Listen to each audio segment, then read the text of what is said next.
The Endangered Species Act. Enacted December 28th of 1973, the Endangered Species Act is a law that requires federal agencies in consultation with the U.S. Fish and Wildlife Service to ensure the protection of fish, wildlife, and plants that are listed as endangered from the destruction or adverse modification of habitats of such species.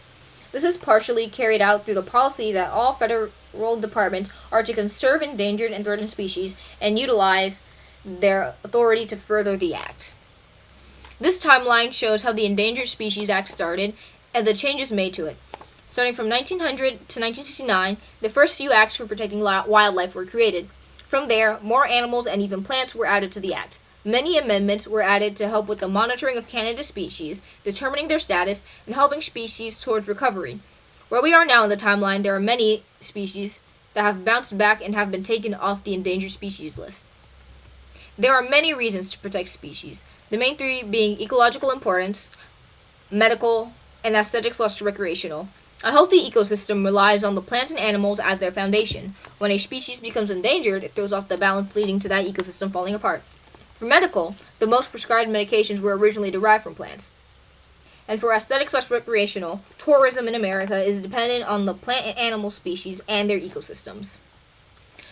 Currently, there are over 1,517 vertebrates and invertebrates labeled as endangered or threatened. These species include the California condor, cheetahs, the Oahu tree snail, the Florida leafwing butterfly, the American alligator, and many species of sturgeon. The way species become listed is by present or threatened destruction, modification, or curtailment of its habitat or range, overutilization of the species for commercial, recreational, scientific, or educational purposes, disease or predation, inadequacy of existing regulatory mechanisms, and other natural or man-made factors. The listing process is started by receiving a petition requesting that a species be listed or delisted. The status is then examined, initiating the review status for the species.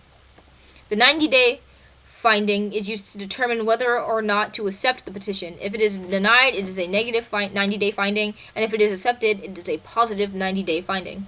After the petition is accepted, it becomes a scientific review that collects and analyzes data on the species to determine its current status and extinction risk.